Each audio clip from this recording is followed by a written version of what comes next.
Hello दोस्तों, नमस्कार। मैं अपने यूट्यूब चैनल में आप सभी का स्वागत करती हूँ। कृष्ण जी का सोहर गीत अच्छा लगेगा तो लाइक कीजिएगा, नए मेरे चैनल पर तो सब्सक्राइब कीजिएगा और कमेंट में बताइएगा कैसा लगा मेरा गीत।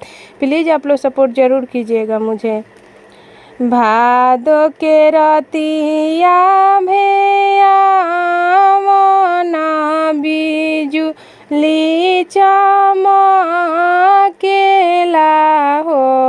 भादो के रतिया भैया मना बिजुली चमकेला हो। ए लाला ना देवकी के उठेला दरदिया तजेल के भीतरिया नु हो। ए लाला ना देवकी के उठेला दरदिया तजेल के भीतरिया नु हो। लागल रहे हाथ में हथकड़िया त गोरा में बंधन हो।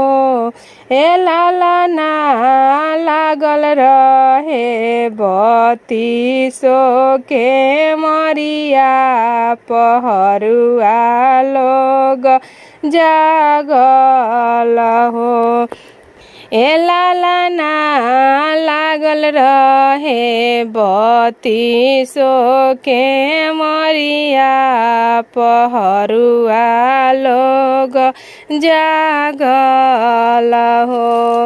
घरी राती गईले पहरी राती रूपी छल राती हो। घरी राती गईले पहरी राती रूपी छल राती हो। ए लाला ना जनम ले कृष्णा कन्हैया त मोती जैसन मेघ बरिसे हो। ए लाला ना जनम ले कृष्णा कन्हैया त मोती जैसन मेघ बरिसे हो।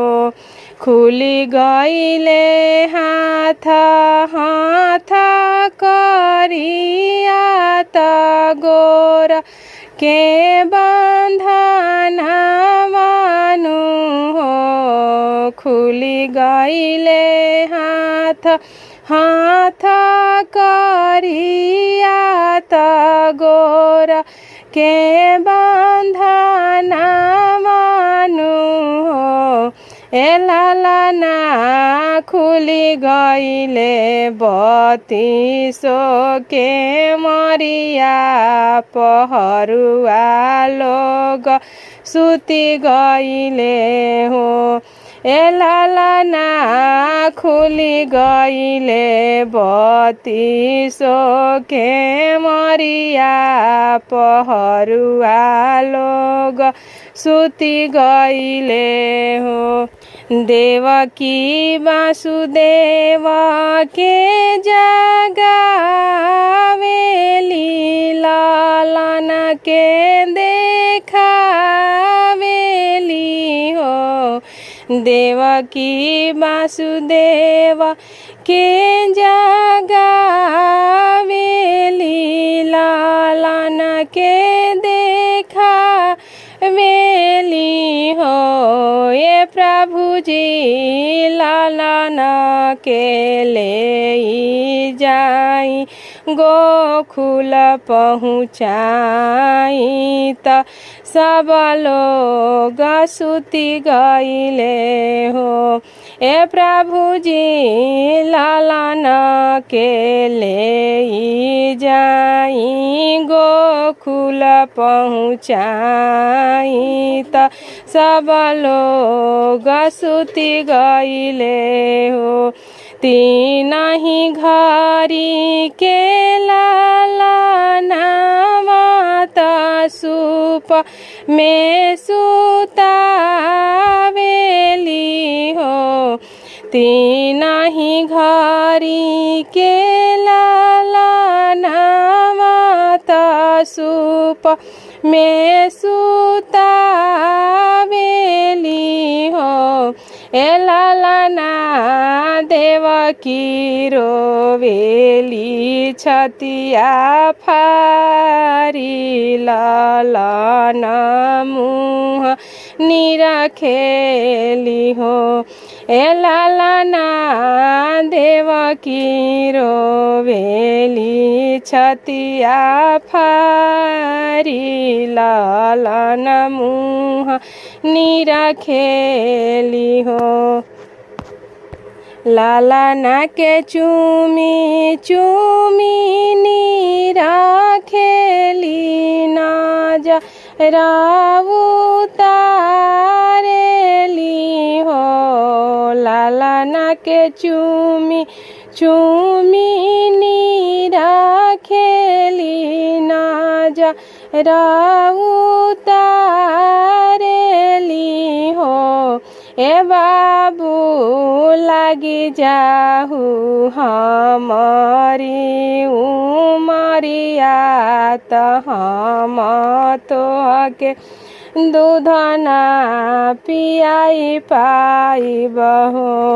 ए बाबू लागी जाहू हमारी उमरिया त हम तोहके दूध ना पियाई पाइब हो।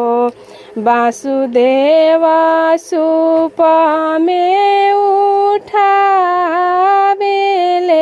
जमुना में हेलेले हो।